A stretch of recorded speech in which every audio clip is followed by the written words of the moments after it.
New York. So we're going to look at gunshot analysis, enhancing CCTV images, mobile phone data recovery, 3D reconstructions of crime scenes.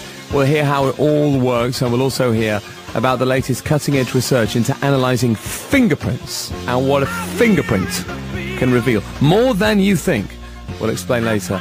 But first, as one of the UK's leading forensic scientists, Mike Silverman helped to identify and convict dozens of criminals over the course of more than 30 years in his career, including murderers, rapists, armed robbers, muggers and burglars. How did he do that? By careful examination of the evidence the perpetrators or their victims left behind at the scene of the crime.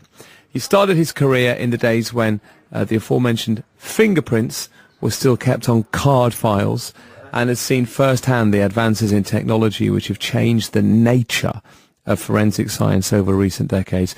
He's written a book which is called Written in Blood. Mike Silverman, good afternoon. Yeah, good afternoon, Richard. How are you, Mike? I'm fine, thanks. Yourself? Yes, excellent, thank you. Now, some things we're going to talk about over the next half hour or so are quite graphic, and I just say this to the dear listening community, who I have enormous affection for. You might find some of this upsetting, and we're going to talk about, well, we're going to talk about violent crime, Mike, to some extent, aren't we? I think we will, yes. I think we will. In fact, let's illustrate our point by talking about how your book opens, because it opens in a particularly gruesome way. And this is also, I guess, where the book takes its name from. It's called Written in Blood, and the first chapter is about one of the things that you specialise in is reading patterns in blood at a crime scene. Yeah, that's right. I mean, it's as much an art as it is a science. It takes quite a while to get used to it. But, yeah, one of my specialities when I was working at the Metropolitan Police Forensic Science Laboratory back in the 80s was blood distribution analysis, as you say. The idea being is that when you go to a crime scene, murder scene, you can look at the splashes, stains, drips of blood, and there's lots of different types of patterns. And the idea is to try and ascertain the sequence of events that have led to that blood staining, and hence what happened during the offence. And you're open to the murder that you went to. Was it by a triad gangster who'd murdered somebody in Islington? And it's pretty grim stuff, but no less. No, it's absolutely fascinating, but phenomenally grim. You talk about, I think, we need to go into too much detail, but you knew that this guy had been alive whilst he'd been attacked, I think, with like a machete, because it was the way that the blood had hit the wall. Can you explain that? That an artery had been severed, and it's the way it had pumped out and hit the wall. Yeah, there are specific things that cause recognisable patterns, and one of those is what they call arterial spurting. So if you cut an artery which is being pumped, at high pressure through the body, blood is being pumped through high pressure through the body, especially if it's a fairly small nick, the blood will squirt out at quite a distance. And of course the pressure behind that blood will change as the heart pumps, diastolic, systolic pumping. So you actually get, it looks a little bit like those tachographs they used to have in lorries. You get a striking of the blood to the wall high up, and then it sort of comes down low, and then it goes high up again as the heart pumps. And that's a sort of fairly characteristic blood pattern from... Why does it go high, then low, then high again? Well, because it's the heart pumping. So, obviously the heart doesn't maintain at the same pressure, otherwise you wouldn't have a pulse beat. So it's as the pulse beats, if you like, the blood is squirting higher and lower okay, with every squeeze of the heart. Yeah, okay. And the blood pressure reduces as the blood is escaping, and so you can see, by looking at that wall, you can sort of track the final moments of the man's life, effectively. Absolutely. You can see where he was, where his head was, or wherever the wound was that was causing the blood spurting. But at the same time, the weapon that was used will have eventually got blood on it, and as you swing that weapon back for another blow, the blood on the weapon flicks off and forms a different type of pattern, a weapon track, as it's called. And you can look at all these, you can tell how many blows were struck, where they were struck, where the suspect was in relation to each other, and obviously where he fell, and stains and smears tell you other bits of the story. Can you now approach it? You address this very point right at the beginning of the book, but can you approach a scene like that? So the scene you describe at the start is this chap who's been hacked to death in Islington. It's the sort of thing that if most of us witnessed that scene, if I'd been taken there and looked at that blood everywhere and that man on the ground, I'm not sure I'd get over it. I would imagine I would be haunted by it. And yet, for you, this is just work. How did you learn to treat it in a emotionally neutral way? Well, it's as you say, Richard, it's work. You know, you go as a professional and the police are there expecting you to do a job and to do it fairly quickly and very accurately. So you have to concentrate on what you're there for, which is the blood staining or whatever reason other scientists go out to the scenes. But for me, with blood staining, it was the blood pattern analysis. And you just have to ignore the thoughts about that poor victim and how he got like that. You just have to put that at the back of your mind. I'm sure there are other professions like doctors and surgeons that still, you know, have to do that. But it helps being professional because you're concentrating on, you know, drawing blood spatters, photographing them, making your analysis, and not sort of dwelling on the body, because the body's not invariably, but is often there because that's part of the blood distribution. You have to work over the body and round it without sort of disturbing it. So how soon is it, in a major crime, how soon is a forensic scientist on the scene?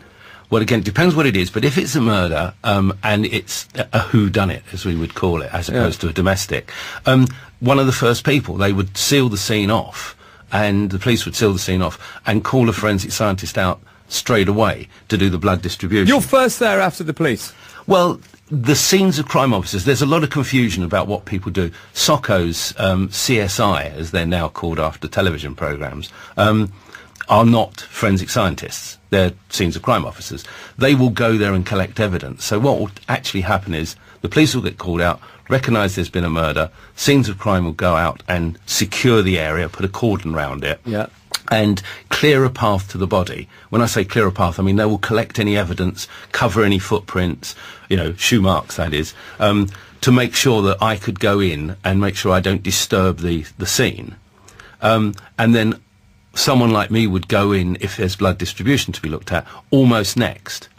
What happens was SOCO, scenes of crime officer, CSI, whatever you want to call them, would also photograph some of the scene, maybe video it, just to make sure nothing's disturbed by anyone coming after them. Would you do that on your own? Is it just a job? Is it just one forensic scientist? How does it work? Well, for blood distribution, yeah, there would be one forensic scientist who would be the lead. Sometimes I would take an assistant who would, you know, help with the drawings or take notes while I'm dictating them, take some photographs maybe. But generally, I mean, it would only be the one scientist writing the statement and making the conclusions and going to court. So, yeah, usually just the one, maybe with an assistant if it was quite a big scene, or to help train up another forensic scientist. What else are you doing apart from looking at patterns in blood? Well, I was a biologist by trade, so when I went to crime scenes, it was usually looking for blood, but I've also looked for other body fluids at crime scenes. Back in the laboratory, a lot of my work was involved in investigating sexual assaults, rapes, as well as murders, any crime against a person. Just so I really understand how it works, are you working for the state? And does every police force in every area have to have a forensic scientist on call 24 hours a day? Presumably they do. It used to be some years ago a bit like that because there was a state forensic science laboratory. I worked for the Metropolitan Police Forensic Science Laboratory, but that was amalgamated in 1995 with the Forensic Science Service, and that was the state, effectively, Forensic Science Service. But the government shut that in 2012. So now all forensic science is only provided by commercial industry, and it depends on what the police force can afford and who they've got a contract with as to who comes out. So all forensic science is commercial now? It is now, and it's the only country in the world, Richard. It's quite staggering. Are you getting the sense that you're against that move, and you were then and you are now? Yeah, I say it was madness, and it was. Why? Well, let's look at it from the other point of view. Why did the government do that? What was that? Obviously, they had logic behind it. There must have been a reason. Well, you tell me what that was. It could have been something to do with cost, I guess. Yeah, that's all it was to do with. But it was, the Forensic Science Service was allegedly losing £2 million a month, which, if you compare that with the cost of other aspects of the criminal justice system that aren't costed like that, it's absolute tiny amount. Also, I don't understand that concept. When it was the Forensic Science Service, which is owned by the government, I don't quite understand it losing £2 million. It's not a business. It's not like there's no profit and loss, is there? Well, it's just a cost, right? But it was run as a business. What the government was trying to do was to make it a business and then sell it off. It was part of the, government trying to get in some money from its agencies. So it used to be a part of the Home Office, then it was an executive agency, and then it was eventually moved to what they call a GovCo, a government company. So it was wholly owned by the government, but it was running as a company, so it had books, it could borrow money, but only from the government. Yeah. But it was they were trying to run a part of the criminal justice system as a profit-making business. Mike, we're going to come back to you. Mike Silverman, stay there. Wire in the blood. Mike really is one of the UK's top forensic scientists who worked on some of the biggest cases of the last 20 years. But Yvette Silverman, he is one of Britain's top forensic scientists. We have a forensic science theme to much of today's programme. Mike, 30 years you've been in this job, right? I have indeed, yeah. 30 years. I know. Were you explaining earlier the forensic science is now being privatised? Just come on, my fundamental point was: is there always a forensic scientist on call for all, even if they're working privately, for all police forces?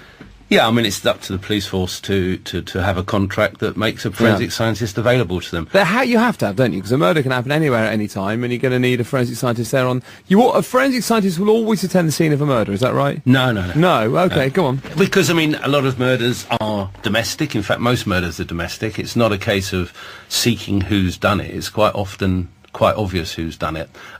It depends on the evidence that's required. If it's a whodunit murder and there is blood distribution, then they'll almost certainly call someone out. But that's generally the only criteria. When it's a whodunit and there's blood distribution, that's the only time a forensic scientist goes to a murder scene. Well, again, Richard, in the old days, if I dare say that, when it wasn't money changing hands, forensic scientists used to go to a lot more scenes. Now it actually costs the police. They think twice before calling them out. And that's a great span, isn't it? I mean, there's something else you address in the book, but that 30-year span and the developments in science, in forensic science, in blood analysis, in DNA in that time have been revolutionary, haven't they? I mean, I think you put the finger on it, literally. I mean, when I started, fingerprints had been going since 1900, and nothing much had changed. I mean, some forensic science had been developed and it was getting better. But when DNA profiling came along, it completely revolutionised it. It turned what was effectively a corroborative science, i.e. the police had to find someone and then the scientist would compare samples from the suspect and the victim and the crime scene and things like that, to an investigative tool where you could actually get a minute amount of blood or saliva or other body fluid at a crime scene and then give the police the name of the person that's come from. Amazing. So what you're doing there is that's DNA analysis, isn't it? Yeah. And just so we understand it, the DNA sequence, an individual's DNA sequence is in every single cell. All except the red blood cells, yeah. All except the red blood cells. That's interesting. Because it's the white blood cells that in the blood that have the DNA in them. But also, but you can get DNA presumably from skin, from hair. You can get it from other places. Yeah, absolutely. Yeah, almost everything else. And it's in. I also know this because I talk about biology a lot. But the DNA is in the genes. Is that right? Is it the genes? Is it the DNA that makes up the gene? It is. That's the molecule that actually sort of determines the blueprint of life, if you like. Given that revolution that's happened in your time, have you had any cases that you've gone back to using new technology and that have been overturned or resulted in a different outcome? I haven't personally, because by the time DNA had got to the latest technology, I'd moved on to other jobs within forensic science. I was sort of dealing with international work and wasn't doing bench casework anymore. So my cases have been okay, I think. But there are cold case reviews are carried out a lot. Yeah. And I haven't heard of one of mine, but they do happen. They do happen, yeah. So when you started 30 years ago, it was like 1900, but they were just using fingerprints. It wasn't 1900 when I started. No, it was like 1900, you said earlier. Yeah, I mean, fingerprints were introduced by the Metropolitan Police in 1900, and other than the fact it was computerised, the technique is basically the same. Obviously, techniques in doing computer comparisons has improved hugely. I mean, there were no computers when I started, so the guests you'll talk to later, who are talking about computer analysis, there was no computers to analyse. It's only since then that computers have been used both by criminals and also by the police in order to catch criminals. It is, even though use of DNA that you can now get from a crime scene, as you do as a forensic scientist, very often leads to a more accurate and certain conviction. It also comes with problems, doesn't it? I mean, if we take the case of Amanda Knox, for example, Meredith Kercher, which is going on and on and on. I think they've been found guilty again, haven't they, in the latest review? But a lot of that hinges around essentially a piece of DNA, doesn't it? I think it's a piece of blood, it's about how Amanda Knox's DNA got onto a particular knife. But I guess the point I'm getting at is, whilst it can be accurate, I suspect it can also, if there is, for whatever reason, some kind of cross-contamination, it can probably also, in its own way, lead to some miscarriages, can't it? You're absolutely right. One of the things with DNA is, over the last few years, one has been able to get DNA results, full DNA profiles from smaller and smaller amounts, till you get down almost to molecular size. If you can see it, you can profile it. The problem then becomes is, what's the significance of what you've found? On the basis that, anybody can leave fragments of skin, DNA anywhere. When I leave this studio, there will be my DNA here, which will be here for some years. Wow, is that right? Yeah, and your studio, everyone. So the guests, if I wanted to do a DNA sweep of this studio, we could probably name all of the people who are in here, if they're on the database, over the last few months. That's fantastic. That's a really good fact. But of course the point is, what's the significance of that? So the fact you find blood from a particular person, and it was an absolutely microscopic amount, what does that mean? And it's that now becomes rather important. Yeah. It's the interpretation in the context of the case. And unfortunately, that for me, that's one of the things that gets lost in the commercialisation of forensic science. Is there a way, if you take the Amanda Knox, for example, is there a way that some of her DNA could have got onto the knife accidentally, or by mistake, or by cross-contamination? I'd have to look at great detail at the case and see exactly where the knife's from, and all those sort of things have to be done as part of putting the DNA result in context. But I guess the point I'm getting at is, because everyone's of the mind now that DNA analysis is so exact, and it's, a billion to one chance it's somebody else's when they find your DNA. The problem is, if at a murder scene, let's separate the Amanda Knox and Meredith Kercher story, but just at a murder scene, if for some reason there's some kind of cross-contamination, a policeman drops a knife and a microscopic bit of DNA ends up on that knife, then you might end up with people in a court saying, well, it's definitely that person because it's a billion to one chance that DNA is somebody else's DNA. Yeah. And in reality, cross-contamination is probably quite simple, isn't it? Well, it does happen. I've had cases where it does happen, especially in the early days of DNA, where we weren't really aware of just how sensitive the techniques were. I had a case where DNA was found under some fingernails that were submitted to the laboratory, and they matched on the DNA database, they matched somebody else, which was all very well and good, except the person they matched had died 3 weeks earlier and was a murder victim themselves. What was the story there then? Well, it was. It turned out in the end that what had and it was a lot of investigation on my part to sort of to find out how it happened. But what had happened is contamination had occurred at the mortuary, and when you do a forensic post-mortem, which is only done on suspected murder victims, they're the only people in a mortuary where their fingernails are removed. So there are pairs of scissors that the pathologist at the post-mortem examination uses to remove the victim's fingernails. And these scissors had got contaminated from 3 weeks or a month previously, because the technique they used for washing them wasn't good enough to actually destroy the DNA. That's a very good example of what we're talking about. Because that common statement, I have not been able to go into the details really wanted to. You worked on the Rachel Nickel case, Damilola Taylor, all sorts of fascinating cases. If you're interested in Mike's work, you can read about it in his book. His book is Written in Blood, and it's out now, the remarkable casebook of one of Britain's top forensic scientists, Written in Blood. Mike Silverman, sorry it's shorter than we planned, but thank you very much. No, thank you, Richard. Mike Silverman there, and we have more on forensic science and more on the science of crime fighting a bit later. Let's return to our forensic science special today here on 5 Live. And we've spoken to arguably the country's leading top forensic scientist earlier today. Let's now look at another area of forensic crime fighting, analysing fingerprints. It's nothing new. They may have been using fingerprints since 1900, as we heard earlier. But now they can be used to identify so much more, including what a criminal has eaten, whether they've taken drugs, and what medication they may be using. A team of scientists at Sheffield Hallam University have been working with West Yorkshire Police on developing the technology. Dr. Simona Francesi is leading the research, and Neil Dennison is Regional Head of Identification Services at West Yorkshire Police. Good afternoon to both of you. Good afternoon. Good afternoon. Good afternoon. Dr. Francesi, tell me, in your research here, what can we find from fingerprints that we couldn't find before?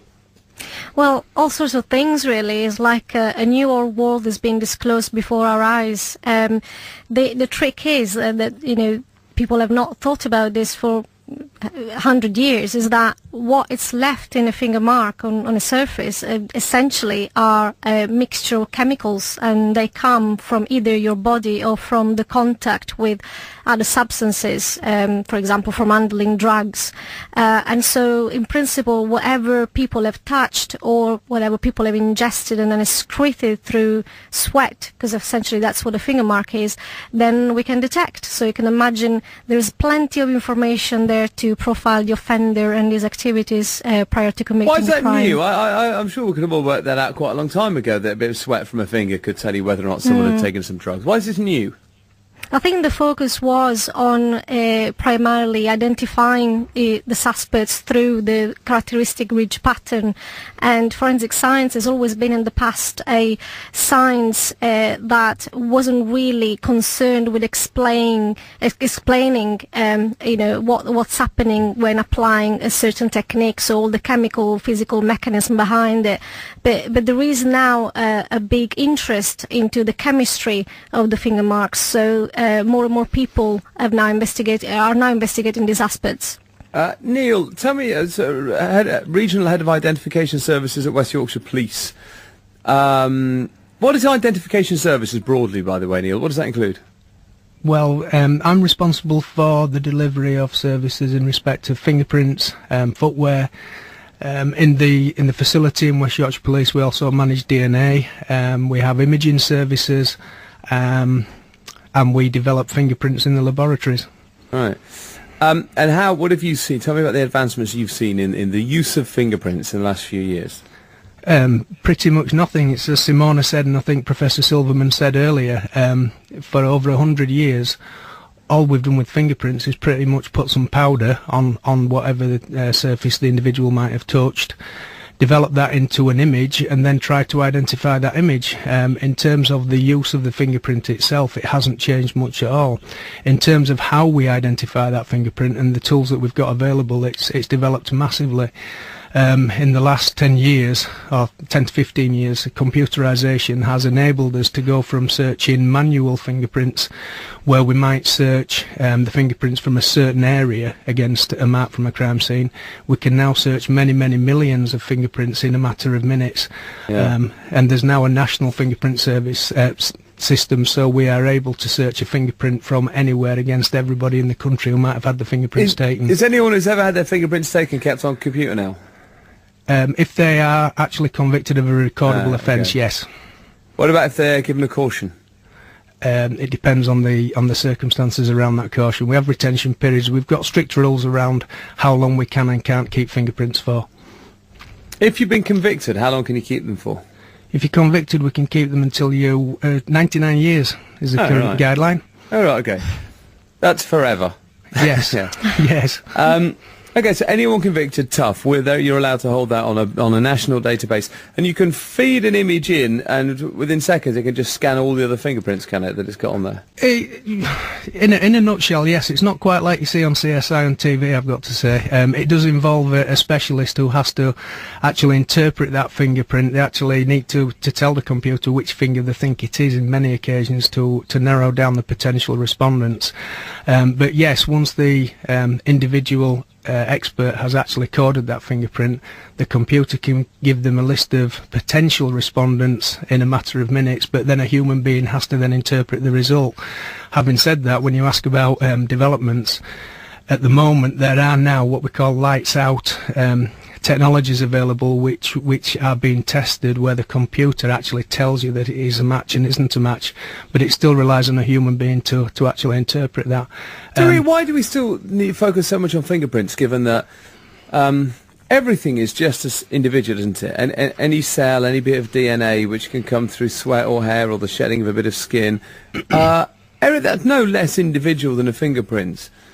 Mike Silverman, who was on earlier, top forensic scientist, was saying, just by sitting in our studio, he'll have left behind some DNA that will be there for months, if not years. He said he could go into a radio studio and he could find the DNA of every single person who's been a guest on this show going back for months. At a crime scene, why still focus so much on fingerprints? I think you touched on it earlier. Again, I was listening on my way over here, and the comment that was made was that about the transferability of DNA, and that is the problem with it. Yes, it's a massive improvement in terms of detecting crime, but the bottom line is you've got to prove with DNA whether or not that DNA was present at the scene or it had been transferred into it, whereas a fingerprint can only be left by the donor, or it takes very special skills to be able to plant a fingerprint. And the other thing, go on. I'll sell fingerprints while I'm on. DNA tends to be the buzzword in terms of forensic science, but actually we still get about 3/5 fingerprint detections as opposed to 2/5 DNA. So fingerprints is still the foremost identification technique in policing. But if what Mike says is true, and I'm sure it is because he's one of the country's leading forensic scientists, because he's sat in our radio studio, his DNA has been left behind and will be there for months and will have been, I guess, deposited. I mean, you'll know this, Dr. Francesi, him sitting in a chair in a studio, what DNA is he leaving behind? Where's that coming from? I'm not the best person to answer that question. I'm dealing with fingerprints, but really, it comes from any bits of your body. So you mentioned that earlier. So even if you touch a surface, there is a certain amount of DNA found in DNA finger is in marks. sweat, is it? Well, it is. It's really everywhere, and although very, very difficult to find DNA in finger marks, there is the possibility to also detect that. So you got to be careful. But as Neil said before, it's all about sensitivity. So sometimes the quantities of DNA are really, really very minute. But Neil, if I've broken into a house, but I've used gloves. If what Mike says is true, then I will automatically have left some DNA there, right? If I've been on a crime scene, even wearing gloves, I'll have left behind some DNA. In the absence of a fingerprint, you always then search for DNA. We search for DNA on likely surfaces where you could potentially have left the quantity of DNA we require to actually get a profile in order to match it. The reality is that we have done trials because, as you quite rightly say, people think, well, if you leave DNA, why bother with fingerprints? Just get the DNA. And we have done trials in the past where we've actually spent an awful lot of money swabbing for DNA in the hope that we might, I suppose it's a bit like fishing, you're just hoping you get a bite. So you swab for DNA, you send off the sample to see if you've got a profile and see if it can be matched. And the results we get have been very, very poor. We've spent an awful lot of money, say £250,000 to get 5 detections, something like that. So, it's proved at this stage that the technology isn't there to actually use DNA exclusively. Well, so thank you to you both. So, Dr. Francesi, in terms of using fingerprints to find out if a person has taken some drugs, for example, that is, tell me how you do that again. Is that by sampling the sweat that comes off a fingerprint? We don't destroy the fingerprint, so that's quite important to say. So that can be also used afterwards as evidence. So we don't actually swab the mark, but we use a mass spectrometry technique that is able to sample at 100 micrometer resolution. And so we sample from each 100 micrometers the chemicals that are in there. And so we do this by measuring the weight of the molecules that we found, and the weight of the molecules are quite distinctive. They can tell us about the identity of that particular molecule. So it's a bit, if you can imagine the scenario of every single person on this planet having the same weight that never changes through life, that becomes a characteristic of the person, so that person can be identified through their weight. That's what happens really with molecules. Yes, but it's either because their fingers have touched drugs, or you can find evidence of drugs in the sweat that's secreted through a finger onto a fingerprint. There They're is the a two ways, difference. right? There is a difference because when you find a metabolite of the drug, then you know that the person has actually consumed the drug in different ways. So that the forensic scenario changes. Yeah, thank you. Dr. Simona Francesi, leading the research into the latest on fingerprinting, and Neil Dennison as well. Thank you to you, Regional Head of Identification Services at West Yorkshire Police. We're expecting to hear from Michael Gove in the House of Commons in around 10 minutes from now. He'll be speaking about the developments in the row about alleged extremism. Now, just to flag up, we'll be opening up the what we call the live space. It's sort of a separate little studio between our two main on-air studios. We have guests sitting in there now at a table waiting to broadcast. So the live space here in Salford opens up after 3:30, and we'll be exploring the latest developments in forensic science. It's a forensic science special today. And this is as forensic science applies to crime fighting. In particular, we'll look at digital forensics, what it is, how it works, what are its limitations, and how can it help bring a criminal to justice. I'll hear about 3D crime scene reconstruction, how you enhance grainy CCTV image as well to get the precise detail that you need, and how mobile phone analysis is now at the cutting edge of fighting crime. Before all of that, let's hear about the world of ballistics. How do you detail the precision location of a gunshot, or work out what type of gun was used from the evidence left at the scene? We sent our reporter Rowan Bridge to meet Adam McCarthy from Equitas Forensics, to see how real silent witness works. And they began by putting on their protective clothing. So in a real lab, we would be looking to basically cover any exposed skin. So we're looking to wear a laboratory coat, also a mouth guard, and laboratory grade DNA-free gloves as well. So what's also required is to seal up those gaps, if you like, between the juncture of the gloves and your laboratory coat. So we're looking to give myself a wrap in this tape. So I'll put it around the juncture there of the glove and the actual laboratory coat itself. We've got a sealed exhibit box. So this is basically as it's come out of the crime scene, prepared by crime scene investigators. So in this box we have an air pistol. It's a black metallic gun-shaped object. The very first thing I'd have to do is actually put on a new pair of gloves, again for those anti-contamination considerations, and then charge on with our actual examination, which includes descriptive notes, perhaps some early measurements, and also photographs as well. So what sorts of things might you want to photograph then? One of the beauties of this work is that you don't really know what you're going to be faced with until you open the box. So there may be powders, there may be pieces of broken glass. The obvious one where, for example, a firearm has been discharged close range, there may be a blood patterning effect called backspatter, where you're having to document what are really quite fine or small blood spots. So with this particular weapon, where we would start looking for modifications is one of the most important aspects is the barrel.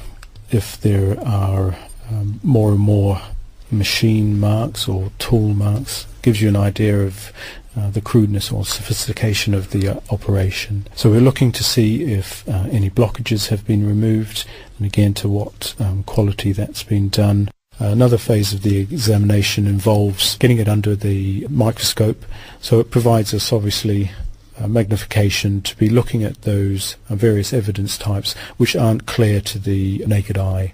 So they might present themselves in terms of fibres. You're looking at individual fibres. There might be small hairs available, and again we mentioned blood staining, some of that staining that's just so small that you wouldn't be able to see it under the naked eye. How crucial can something that small, a single fibre, a tiny speck of blood, how crucial can that be to a case? Absolutely. It's more than the information that you can glean from those particular either specks of blood, which might provide enough material to give you a DNA profile, which makes an association down the line. And again, with the likes of fibres, say this particular item was wrapped up in a specific piece of clothing, and that can be linked to other properties or crime scenes within the case. Sometimes you may have to fire one of these weapons. Just to explain why that's important and how that might happen. So you might have a bullet, or in our example, a air weapon pellet, which has been recovered from a victim. And you will need to go ahead and do microscopic comparisons between the recovered pellet and ones that you generate in the laboratory. So the trick there is to fire the weapon, recover those pellets that you've fired, and then you've got something to compare against with your victim's pellet. I'm just removing the pin from the back of the chamber, and what we need to do is grab out a pellet.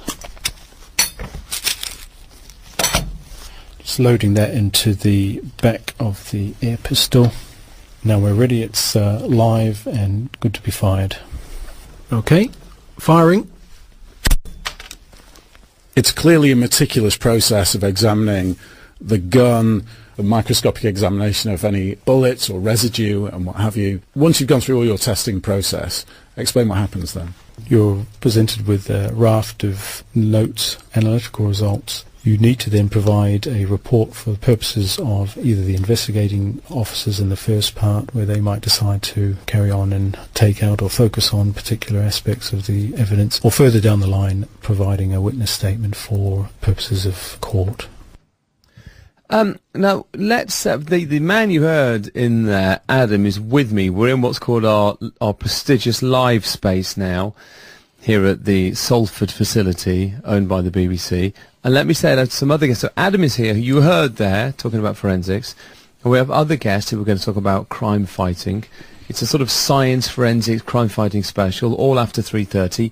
Ken Bagshaw is here, founder of 3DSI, who specialise in digital reconstruction of crime scenes. Yes, Ken. That's Good correct, afternoon. Richard. Good afternoon to you. Jane Leponis is here, from Taylor Smith Forensics, specialising in forensic photography, audio enhancement and CCTV analysis. Hello. CCTV is terrible, isn't it, basically? Yes. It's just rubbish. Absolutely. Every time you look at it, the times I've come close to sort of crime scenes, both times as a victim, I might add, but by the time either the CCTV camera wasn't working, which is more common than not, it seems to me. They go, oh yeah, it was switched off, or the footage they get is so rubbish you can't tell who's who anyway. Do you specialise in enhancing the actual quality that you've got? Well, as best as we can, yes. Yeah, as well as exporting it from DVR players, etc. Okay, great. That's good stuff. And then Glenn Siddle is here, who is head of Equitas, which is Adam's company, from the tape you heard with Rowan Bridge there. So Equitas Forensics, and Glenn specialises in recovering data from mobile phones and PCs. And we were talking off air. He'll explain this after 3:30, but I gave him an old phone of mine, and Glenn has worked out where I live. You've got my bank details. You've worked out the code I put on my phone to get into my phone. You can crack it all from picking up someone's phone, can't you? Pretty much. You can find out where they live, what their bank details are, what their secret codes are, all sorts of those. What else have you got on there? My mates' addresses. You know a lot about me. Yeah, your friends. They must love you. By the way, this is you guys are the two Equitas and Taylor Smith Forensics, your private forensics companies. My guest in the first hour was talking. He's been a forensic scientist for 30 years, and for much of his career, it was all owned by the government. Yeah. And I've got to go. We're going to Michael Gove now. Sorry, I was going to come on to a very important point, but perhaps one that's a little too technical and tedious. Anyway, we'll get into the more exciting area of analysing evidence after we've heard from Michael Gove, who's making this what he has called important statement to the Commons, which is between the two main radio studios here at the BBC's Salford facility. We have a forensic crime fighting special today. Mike Silverman was on in the first hour. 30 years man and boy, he's a forensic scientist working with the police.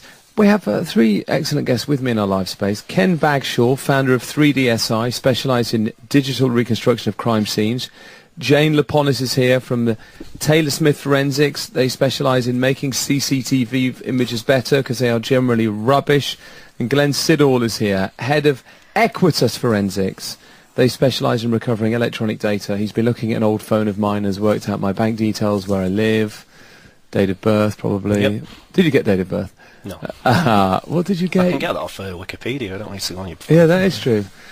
Although I think Wikipedia says I was born in Bangladesh. You can't entirely rely on it.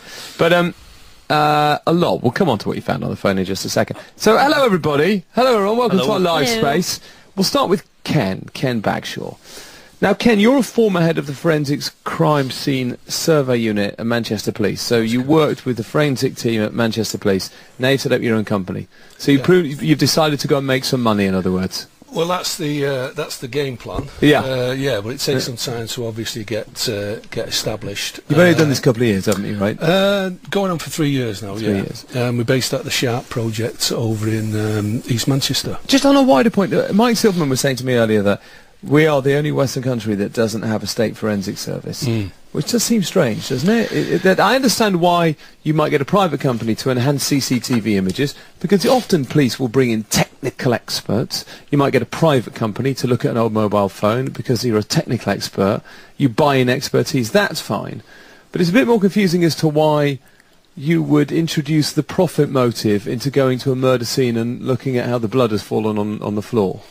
I don't think it's so much a profit motive. It's just that the services with the cutbacks in especially the police service have obviously opened up the market to private individuals and private companies, and simply because that service. But that means the company is making money out of investigating a violent sexual assault, doesn't it? Well, basically somebody has to do it, and what we're doing is but the police used to do it, or the state used to do it. But there was always the especially with specialised services, who paid for it? Was it the police or was it the CPS? There was always a grey area between who actually picked up the final bill. But to come back to what we're talking about here, this is slightly different. This is specialism, isn't it? So it's all really interesting stuff. I promise you, dear listener, have a listen. So, Ken, your company 3DSI, and what you primarily do is you digitally recreate crime scenes. Ken, tell me more.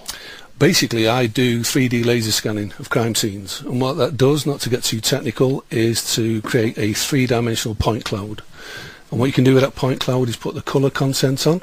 So what it gives you is an instantaneous 3D crime scene reconstruction. Yeah, okay. So you can, on a computer screen, walk around the crime scene. Is that the idea? You've got to show me, Ken. Spin that computer around so I can see it. I imagine you can see us as well if you go to bbc.co.uk/5live, sitting in the prestigious live space here. Okay, so what you've done here, that's a bedroom, is it? What are we looking at? This is the studio. It's a studio. That's this studio that we're actually sat in, yeah. So fine, sorry. A second. Oh yes, there are the familiar garish colours of the BBC Salford facility. Now we're Gosh, that's amazing. God, that's clever. So what you've done there is you've created a 3D image. It's a bit like looking at a floor plan for a property, but it's 3D, and you've included the outer walls, the logo is on there, the glass doors, the carpet. How have you captured that in such detail? That's the 3D laser scanning process. So this camera, you just walk around here with a camera, do you? It's not actually a camera, it's a 3D laser. Okay. And what that does is actually scan the room. So what you can actually see is what you actually get a return from, which gives you the 3D point cloud. It's fantastic. It's amazingly detailed. So a laser can read things like logos. Yeah, that's right. I mean, if we actually zoom in, we can get some real content and real detail. How long does it take you to scan that? Each scan is about 10 minutes, between 6 and 10 minutes, and then so that takes 10 minutes. What I'm looking at there, which is a perfect 3D recreation of this very room, it takes 10 minutes for scanning. That's 4 scans, so that's about between half an hour and 40 minutes. Yeah. It's that can be done that quickly is remarkable. I would imagine I would have assumed that that's days of work. How often do the police call you in to create a 3D image of a crime scene? I actually specialise now in taking this out to the police services overseas, so I actually teach this. But as far as police services are concerned, some of them have their own 3D laser scanning services, and some of them, believe it or not, don't actually go down this process. So this is cutting edge technology which only a few police services have the ability to. But you can provide this service. It doesn't just have to be for crime scenes, does it? No, this is for everything. I mean, this is used in engineering, it's used in architecture, it's used in heritage. So this can do that in 40 minutes? Yeah. Yeah. That's a fantastic thing, Yeah. isn't it? Yeah, it is. Yeah, I mean, this is technology. We're right at the cutting edge of technology. So, Yeah. and this particular scanner used to be limited to 120 metres as far as the range is concerned. Now the one that I've actually got can go up to 330 metres. Okay, thank you, Ken. Let's talk to the other two guests as well whilst you're here. We have, as I said, Glenn Siddall is here. Glenn Siddall, digital forensics expert, founder of Equitas Forensics. Hello, Glenn. Hello. So I gave you an old phone of mine. It is quite old. I think I've not used it for a couple of years. Yeah, there's a lot of 09 stuff on there. 09, what's that mean? Oh, the year, 2009. Yeah, that's maybe the last time I used it. Yeah. So you went in there, you worked out what my passcode was. Yep. How'd you do that? I'm not going to tell you. Why that. not? Because everybody will be at it, won't they? If I start. I'll tell you later. I'll tell you when we go off there. Okay. Yeah. Okay, that's exciting. Listeners, I'll share it with you in the podcast. But this is interesting in terms of what you can learn from a phone, because most of us at some point or another will have left a phone lying around. So talk me through, you've prepared a file here on what you got from my old phone that I gave you, an iPhone 4 from 2009-10. What did you get out of it, Glenn? Well, we got everything out of it, basically. If I just fire that up there. We got all your old contacts, your Bluetooth devices that you're connected to, iMessage contacts, you name it. If it was on the phone, we've recovered it. Right. Give me some specific examples of things that you got. Well, photographs mainly. Because the truth is, actually, I'm not nervous about this because the stuff I keep on my phone is generally quite boring. I imagine some people would get quite tense at this point as to what might be uncovered. There's nothing that interesting on my phone. To a criminal. To maybe. a criminal? Okay, go on. What you got? Well, the fact that you took a photograph of your bank card was quite useful. That is hilarious. I did. That was true. As my wife needed to pay for something somewhere, and she needed. You texted it to her. So I didn't you? texted both sides of my bank card. Is that a schoolboy error, Glenn? Should you not be Yeah. texting photos of your bank card to No. people? Leave that in your wallet. What about if I deleted it? I thought I had deleted it. Well, the deletion process doesn't always get rid of it either. People, again, like me, can recover that. So You can recover a photo that I've deleted on my phone. Yes. How? Again, everybody be at it if I told you now. Can you But- recover all photos or just No, some photos? How can you ensure, here's a good question, that a photo that you've deleted is deleted properly, deleted for good? You can't. Okay, so The answer. why are some photos unrecoverable then? Ordinarily, because once they've been deleted, a more recent photograph has been taken, and it's overwritten the old photograph. So as a result, it's no longer resident on the handset. Okay, but you can't really control that. No. Anything else you got of interest? Show me the file. Oh well, yeah. I mean, I know where you live now, which is pretty good. Within the photographs that you took, the GPS coordinates of the photographs were embedded within it. Yeah. So as a result, I was able to look for the geographical location where you took those photos, and we can see your house. You can see my house. You can see that photo, that Ferrari. That's at Chris Evans's house. Yeah, luckily you had location services turned off there, so I don't know where that Ferrari There's is. a lot of photos of my house. Your address is slightly wrong. You've got my road correct, but you've got the number of the house wrong. However, you've got loads of photos of my house, so you put together my street with the photo of the house, and bingo. And we've got your bank card, so it's, and you've got my bank card as well. Yeah. Okay, listen, just some sad news to bring you that has just been reported, which is that the comedian and the actor Rick Mail has died. So Rick Mail has died. A spokesman for his management has just announced this, that Rick Mail has died. I think arguably one of the all-time great comedy actors, really. Rick Mail, a fantastic performer. We'll hear tributes to Rick Mail on Drive a little bit later. Jane. Hello. You are Jane Laponis, and along with your business partner Wendy Lomas Williams, you run Taylor Smith Forensics. Tell us, and you're a former TV camera operator, is that right? Yes. But one of the things that you do, that your branch of private forensic work does, is you enhance CCTV images. Yeah. And you've got some examples here in front of you. People can look at us by going to bbc.co.uk/5live. Jane, tell me about your work. Well, as you can see by these examples, that's attempts to enhance, like the van, the registration plate. And because of the quality of the footage isn't like you would film in television, which is 25 frames per second, this one in particular was 12 frames per second, so there's lots of data and signal information missing. So because we can't enhance Even using a waveform monitor, for example, trying to get the brightness levels and lighten things up, like with the wheels. All we could do really was follow from multiple locations the van that was of interest to the police and pinpoint artifacts in that image to try and create a storyline. We use the same edit suites that you would in television, Avid and Final Cut Pro. Right. And use various filters, specialised equipment and hardware to bring out what we can and denoise, various forensic practices using filters, as mentioned before, just to try and paint a picture of what that van is and where it's going. Okay, so what you've done there is you've enhanced, I think, a sign in the window, and you've worked out what that sign says. So you're zooming in and picking up detail by enhancing the imagery. Well, for example, that was a van that was seized. Okay. So a photographer's gone along to the garage where the van was seized, taken photographs. We've built up a picture from multiple locations following this van, and we've matched the van. For example, in this example here, I've brought out the wheels. Looking at the wheels, that's actually the best enhancement that could be done. Okay, you've really enhanced the wheel. Yeah, the gap between the picture quality, I mean, is that from a photo and you've just matched the photo with what looks... Yes, this is a van that was seized. What's new in this? What's the new science in the way that you can enhance CCTV? I think the fact it's fantastic that CCTV is getting better and better with high definition. It's still a bit rubbish. I mean, even it is rubbish, yeah. It is though, isn't it? Yeah. These stills here of this van you keep talking about. That took me about 10 days. The van is yellow in that picture. It's clearly wasn't yellow in reality. It's grainy, there's a blue splodge patch across the middle of the picture. You cannot read the reg plate. That in this day and age, you think how good the cameras are on Samsung phones or on the latest Apple, right, the latest iPhones. They're now almost as good a quality as quite an expensive professional camera that you might buy as a specialist. And yet, CCTV cameras that are much bigger than the thing embedded in a Samsung phone are giving us that rubbish. But of course, you've got dirty cameras to put up with. Yeah. That's the light from the street lights making that look that colour. It's actually a white van.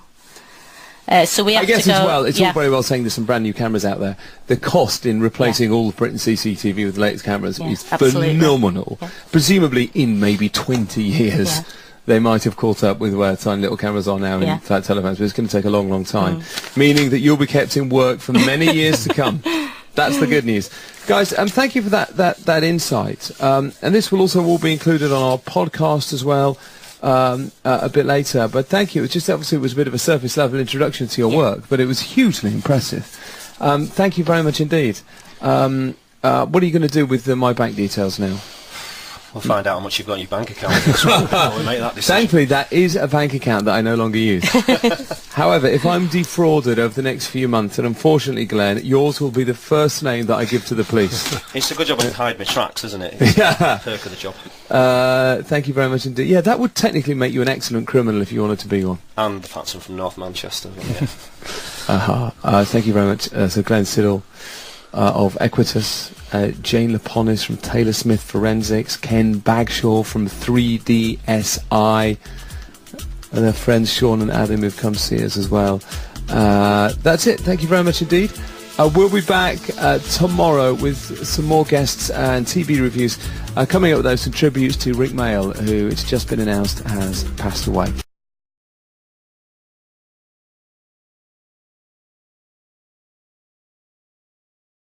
And this is also, I guess, where the book takes its name from. It's called Written in Blood, and the first chapter is about one of the things that you specialise in is reading patterns in blood at a crime scene. Yeah, that's right. I mean, it's as much an art as it is a science. It takes quite a while to get used to it. But one of my specialities when I was working at the Metropolitan Police Forensic Science Laboratory back in the 80s. Was blood distribution analysis, as you say. The idea being is that when you go to a crime scene, murder scene, you can look at the splashes, stains, drips of blood, and there's lots of different types of patterns. And the idea is to try and ascertain the sequence of events that have led to that blood staining, and hence what happened during the offence. And you're open to the murder that you went to? Was it by a triad gangster who'd murdered somebody in Islington? And it's pretty grim stuff, but no less. No, it's absolutely fascinating, but phenomenally grim. You talk about, I think, we need to go into too much detail, but you knew that this guy had been alive after he'd been attacked, I think, with like a machete, because it was the way that the blood had hit the wall. Can you explain that? That an artery had been severed, and it's the way it pumped out and hit the wall. Yeah, there are specific things that cause, and you can look at all these. You can tell how many blows were struck, where they were struck, where the suspect was in relation to each other, and obviously where he fell, and stains and smears tell you other bits of the story. Can you now approach it? You address this very point right at the beginning of the book, but can you approach a scene like that? So the scene you describe at the start is this chap who's been hacked to death in Islington. It's the sort of thing that if most of us witnessed that scene, if I'd been taken there and looked at that blood everywhere and that man on the ground, I'm not sure I'd get over it. I would imagine I would be haunted by it. And yet, for you, this is just work. How did you learn to treat it in a emotionally neutral way? Well, it's as you say, Richard, it's work. You know, you go as a professional, and the police are there expecting you to do a job and to do it fairly quickly and very accurately. So you have to concentrate on what you're there for, which is the blood staining, or whatever reason other scientists go out to the scenes. But for me, with blood staining, it was the blood pattern analysis. And you just have to ignore the thoughts about that poor victim and how he got like that. You just have to put that at the back of your mind. I'm sure there are other professions like doctors and surgeons that still, have to do that. But it helps being professional, because you're concentrating on, drawing blood spatters, photographing them, making your analysis, and not sort of dwelling on the body, because the body's not invariably, but is often there, because that's part of the blood distribution. You have to work over the body and round it without sort of disturbing it. How soon is it, in a major crime, how soon is a forensic scientist on the scene?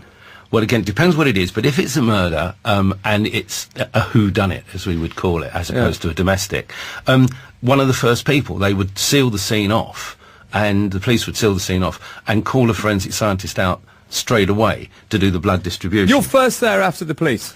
Well, the scenes of crime officers, there's a lot of confusion about what people do. SOCO's CSI, as they're now called after television programmes, are not forensic scientists. They're scenes of crime officers. They will go there and collect evidence. So what will actually happen is the police will get called out, recognise there's been a murder, scenes of crime will go out and secure the area, put a cordon round it, and clear a path to the body. When I say clear a path, I mean they will collect any evidence, cover any footprints, shoe marks, that is, to make sure that I could go in and make sure I don't disturb the scene. And then someone like me would go in, if there's blood distribution to be looked at, almost next. What happens was SOCO, scenes of crime officer, CSI, whatever you want to call them, would also photograph some of the scene, maybe video it, just to make sure nothing's disturbed by anyone comes, recognisable patterns. And one of those is what they call arterial spurting. So if you cut an artery which is being pumped, at high pressure through the body, blood is being pumped through high pressure through the body, especially if it's a fairly small nick, the blood will squirt out at quite a distance. And of course the pressure behind that blood will change as the heart pumps, diastolic, systolic pumping. So you actually get, it looks a little bit like those tachographs they used to have in lorries. You get a striking of the blood to the wall high up, and then it sort of comes down low, and then it goes high up again as the heart pumps. And that's a sort of fairly characteristic blood pattern from... Why does it go high, then low, then high again? Well, because it's the heart pumping. So, obviously the heart doesn't maintain at the same pressure, otherwise you wouldn't have a pulse beat. So it's as the pulse beats, if you like, the blood is squirting higher and lower with every squeeze of the heart. Yeah. And the blood pressure reduces as the blood is escaping, and so you can see, by looking at that wall, you can sort of track the final moments of the man's life, effectively. Absolutely. You can see where he was, where his head was, or wherever the wound was that was causing the blood spurting. But at the same time, the weapon that was used will have eventually got blood on it, and as you swing that weapon back for another blow, the blood on the weapon flicks off, and forms a different type of pattern, a weapon track as it's called. New York, so we're going to look at gunshot analysis, enhancing CCTV images, mobile phone data recovery, 3D reconstructions of crime scenes. We'll hear how it all works, and we'll also hear about the latest cutting-edge research into analysing fingerprints and what a fingerprint can reveal. More than you think. We'll explain later. But first, as one of the UK's leading forensic scientists, Mike Silverman helped to identify and convict dozens of criminals over the course of more than 30 years in his career, including murderers, rapists, armed robbers, muggers and burglars. How did he do that? By careful examination of the evidence the perpetrators or their victims left behind at the scene of the crime. He started his career in the days when the aforementioned fingerprints were still kept on card files, and has seen firsthand the advances in technology which have changed the nature of forensic science over recent decades. He's written a book which is called Written in Blood. Mike Silverman, good afternoon. Yeah, good afternoon, Richard. How are you, Mike? I'm fine, thanks. Yourself? Yes, excellent, thank you. Now, some things we're going to talk about over the next half hour or so are quite graphic, and I just say this to the dear listening community, who I have enormous affection for. You might find some of this upsetting, and we're going to talk about, well, we're going to talk about violent crime, Mike, to some extent, aren't we? I think we will, yes. I think we will. In fact, let's illustrate our point by talking about how your book opens, because it opens in a particularly gruesome way.